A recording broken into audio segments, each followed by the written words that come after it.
Queridos irmãos, queridas irmãs, então esse vídeo eu acredito que seja de número 581. Esse agora, não sei.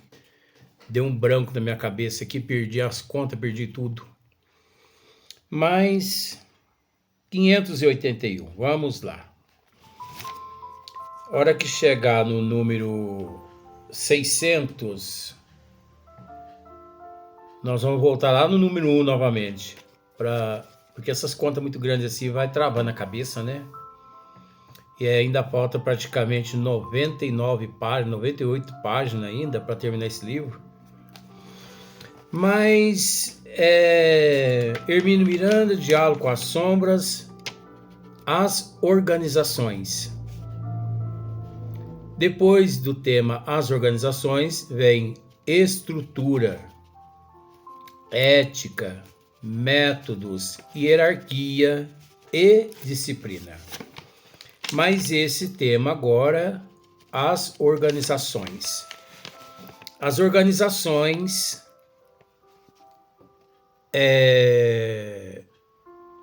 nas cidades, nas trevas. Aquelas organizações entre os líderes, conforme aqui nós vamos voltar umas 3 linhas para poder dar sequência.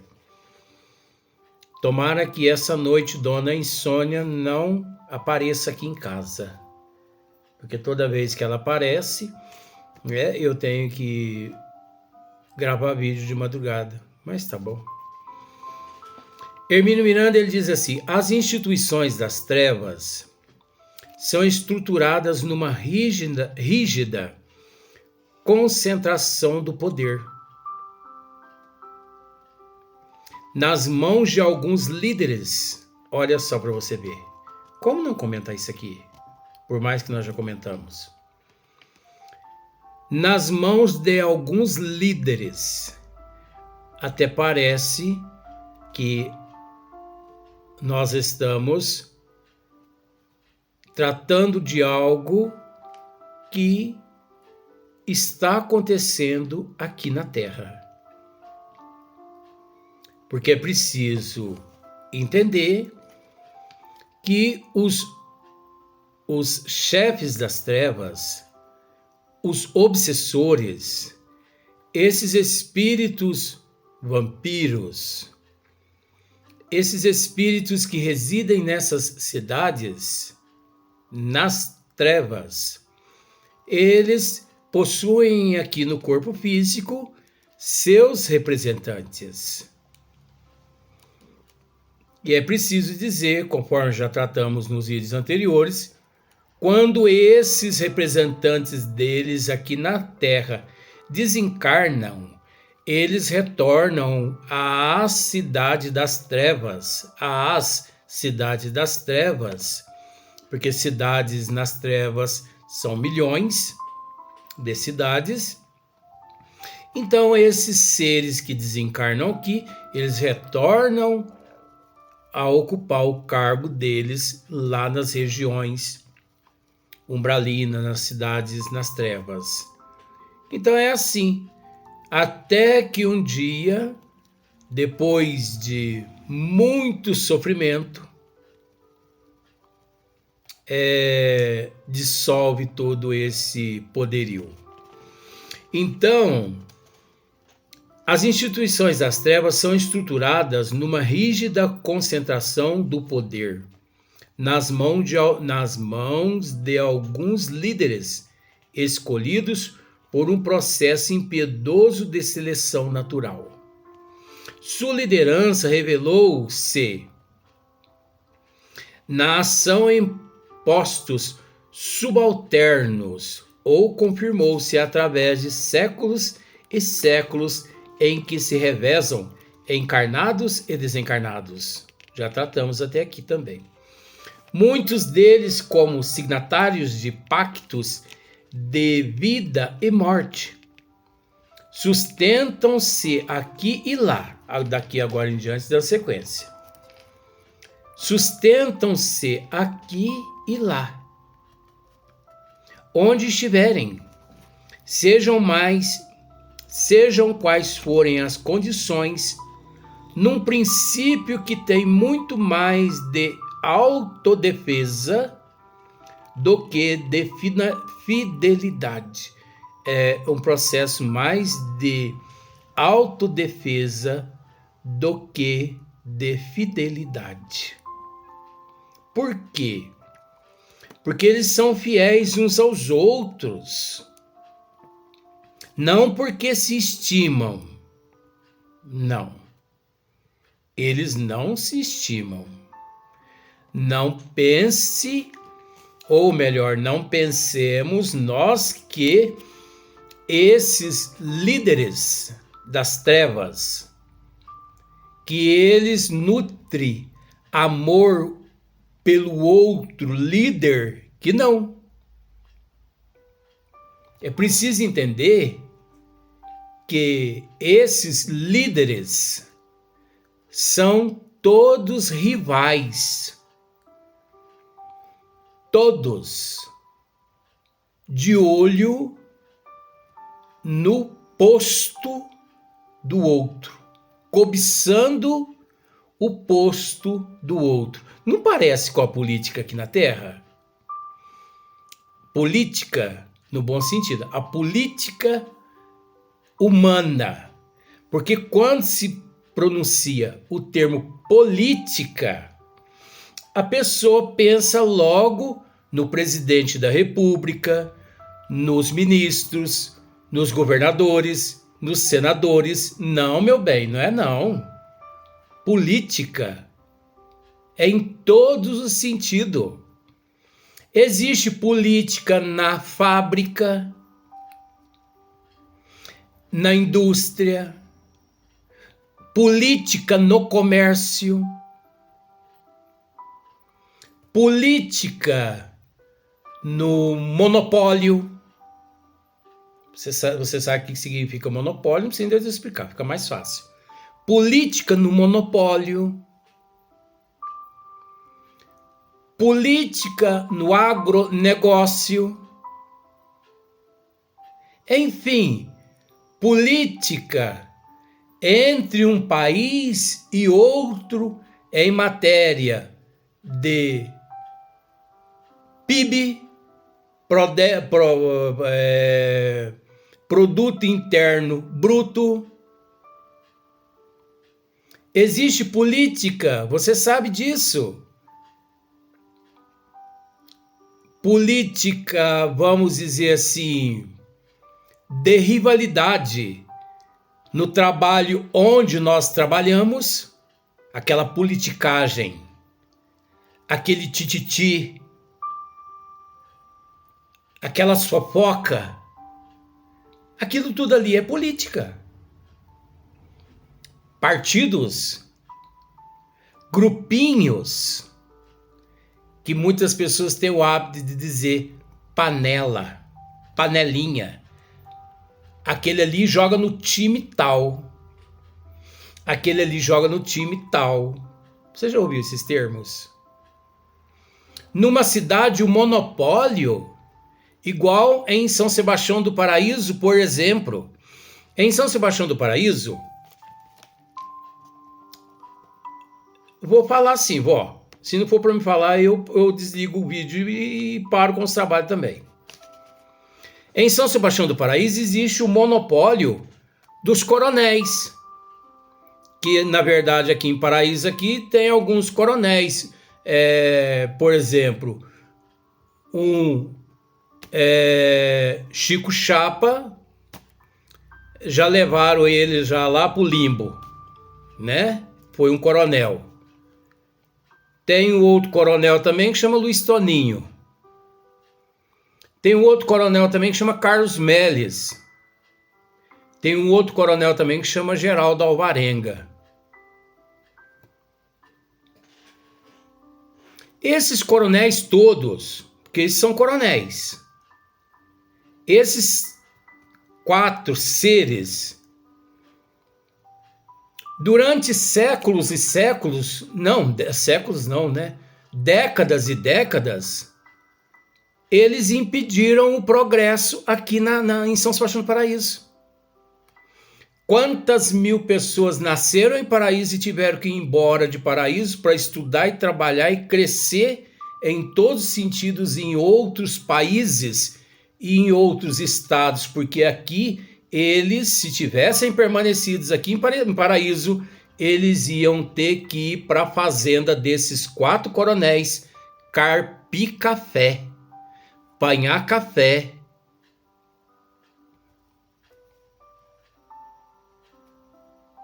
Não é isso? Ordenhar a vaca, tirar leite, que eles dizem, né?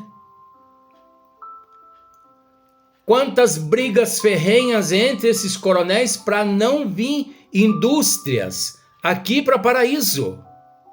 Entre os prefeitos de São Sebastião do Paraíso passado. Eles compravam os prefeitos para poder não deixar vir indústrias aqui para Paraíso. Porque indústria cresce a cidade em todos os sentidos. Então eles não deixavam vir. Aí até que a providência divina fez com que um bendito de um prefeito maravilhoso, né, que é o Marcelo, não é partido nenhum isso aqui, é a realidade do monopólio. Isso significa o que nós estamos tratando aqui, as organizações. É preciso entender que esse monopólio desses 4 coronéis, mantido pelas trevas durante muitas décadas, barrando o progresso tanto intelectual quanto moral do paraisense. Mantidos eles pelas trevas. Vai ver hoje o quanto esses coronéis financeiramente estão ricos. Estão ricos aqui na terra, mas pobre perante a contabilidade divina. Quando retornar à paz espiritual, é natural que terão que responder à contabilidade divina, a desvangelização e o antiprogresso causado aqui, principalmente em São Sebastião do Paraíso. Mas aí vem um prefeito da providência divina que barrou esses coronéis todos. E esse prefeito, Marcelo, está permitindo que indústrias, fábricas de tudo quanto é outro lugar, mercados, postos de gasolina venham para cá para poder dar emprego para as pessoas de São Sebastião do Paraíso. Então você acha que antes não eram organizações das trevas? Esses coronéis todos sempre foram mantidos pelos chefes das trevas para o progresso aqui não acontecer. É aquele enxuga-gelo constante aqui em Paraíso. Depois que esse prefeito assumiu a prefeitura de Paraíso, é que as coisas começaram a modificar aqui em Paraíso, porque caso contrário, coitadinho do paraisense, né? Então, a verdade tem que ser dita. Eu estou dizendo alguma coisa aqui de errado? Que eu disse até agora de errado aqui? O monopólio? A politicagem? Então, política não é só o presidente da nação brasileira.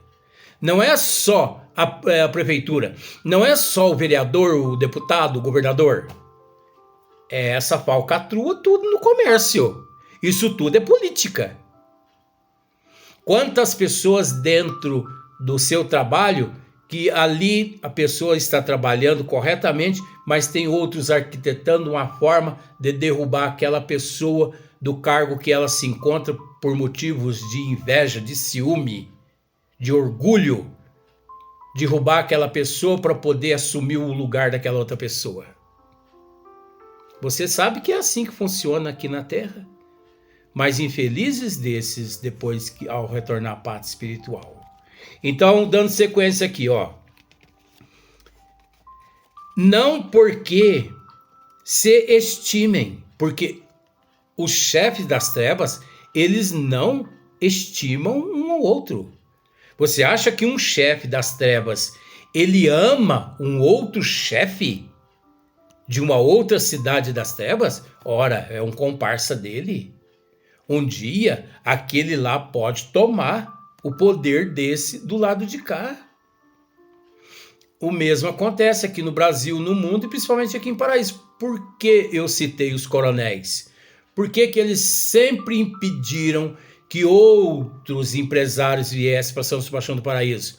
Medo de perder o dinheiro do paraisense. Se enriqueceram nas costas do paraisense. Mas eles se esqueceram de uma coisa, que existem duas leis.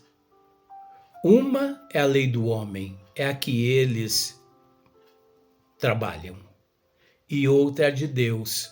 Será que a hora que eles tiverem que prestar conta a Deus, como que vai ser, hein? Eu não quero ser uma pulga no lombo desses 4 coronéis, que um já foi pro limbo e 3 ainda está aqui capengando ainda, mas logo, logo as décadas vão levar eles também, do mesmo jeito que eles vão me levar, né? E nós ainda vamos nos encontrar lá no limbo ainda. Viemos todos para o mesmo lugar, hein? Então, não porque se estimem, mas porque precisam um dos outros, não é verdade? Um chefe das trevas precisa de outro chefe das trevas. Não é verdade? Aqui na Terra, nós não vamos adentrar a esse mérito, de forma nenhuma, mas só para poder clarear a tua mente. Você consegue entender que um ministro aqui no Brasil, ele só tem poder pleno, total, porque os outros... Vamos pensar que aqui na Terra, eu não sei como funciona essa situação, porque esse não é o mérito, mas o assunto é o mesmo aqui, tá? Eu vou tentar explicar. Vamos pensar que aqui na Terra tem 10 ministros. Mas um ministro só manda. Por que um só manda e desmanda? Faz e desfaz. Porque os outros 9 o apoiam. Porque se os outros não o apoiassem, obviamente, esse não teria poder nenhum.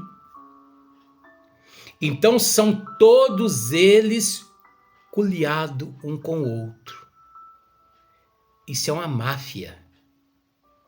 Então, nos bastidores eles combinam. Olha, me apoia nestes projetos, um dizendo para os 9, me apoiam nesses projetos, porque a hora que vocês assumirem, eu apoio vocês.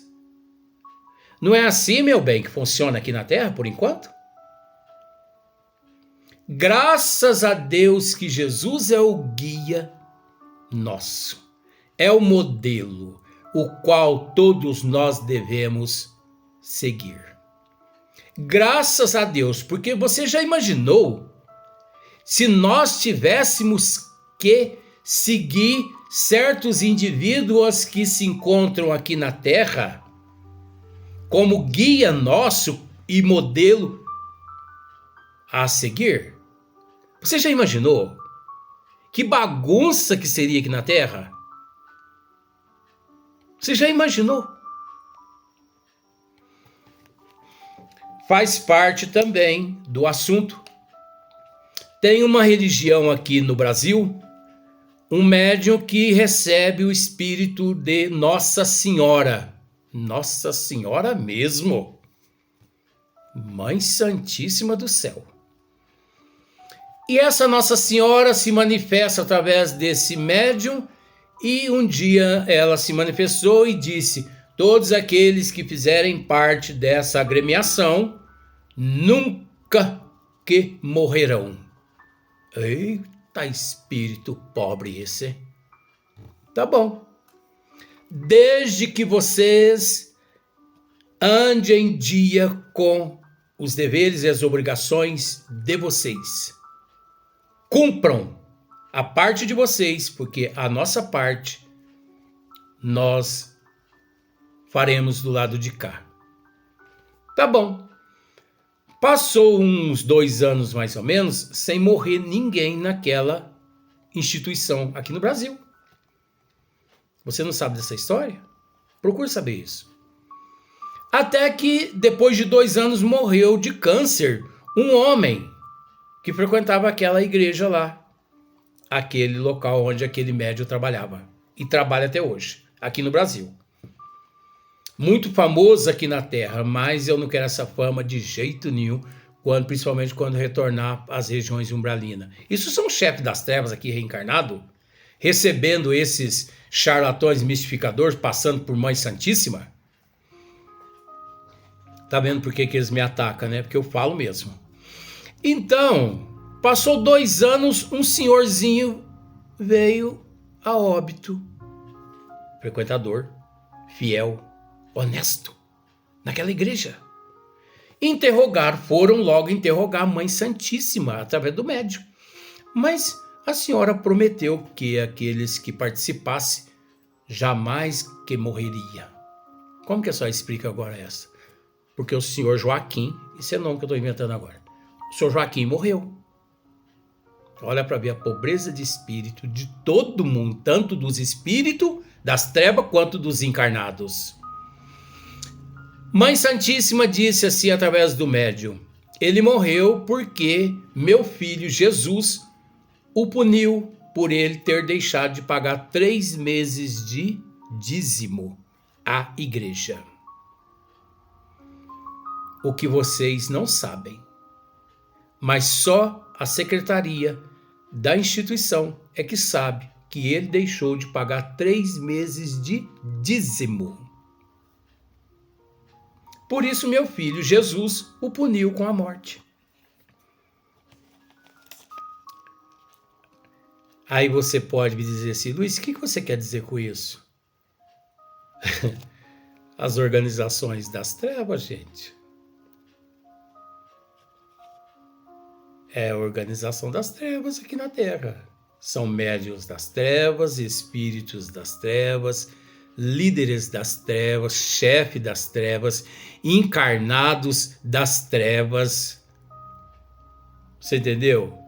Essas facções todas da erraticidade umbralina, lá dessas cidades nas trevas, reencarnadas aqui no corpo físico, nadando de braçada em meio à credulidade da humanidade, que em vez de buscar se redimir, se regenerar através da aceitação do auto-perdão, do perdão, da benevolência, da indulgência, não, se entrega a esses charlatões mistificadores. E a situação vai piorar bastante nesse ano de 2025. Isso não são previsões não, tá? Não tem nada de Nostradamus aqui não. É a realidade.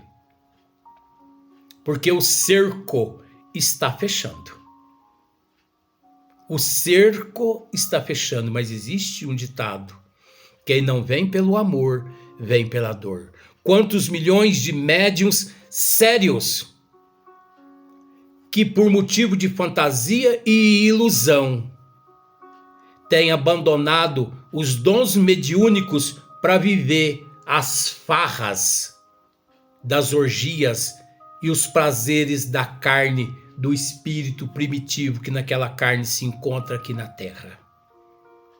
Esses médiuns só retornam ao rebanho de Nosso Senhor Jesus Cristo, através da dor. Infelizmente, gente, a dor é um remédio. A dor é uma bênção. O sofrimento é uma bênção que Deus envia aos teus eleitos. Não vem de um jeito, vem de outro. Não vem de um jeito, vem de outro. Igual, não adentrando, porque já estamos encerrando esse vídeo, Saulo a caminho de Damasco, ou Cafarnaum, Damasco, tudo bem. Saulo a caminho para matar Ananias, um discípulo, um apóstolo, um discípulo do Cristo. E Cristo aparece no meio da estrada, a luz tão intensa que Saulo cai do animal. Cai, e aquela luz tão intensa que ele fica cego. Mas mesmo cego, fisicamente, ele continua vendo ali à sua frente o Mestre. E Jesus lhe interroga, ou lhe exclama: Saulo, Saulo, por que me persegues? Saulo, Saulo, Saulo, por que me persegues? Quer dizer, acorda, meu filho. Você está perseguindo você mesmo. Repetindo, Saulo, Saulo, por que me persegues?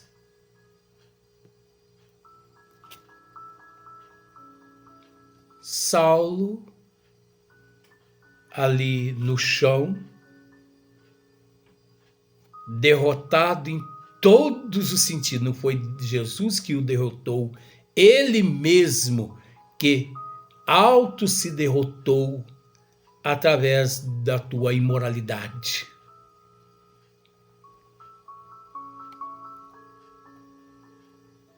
Mestre, que queres que eu faça?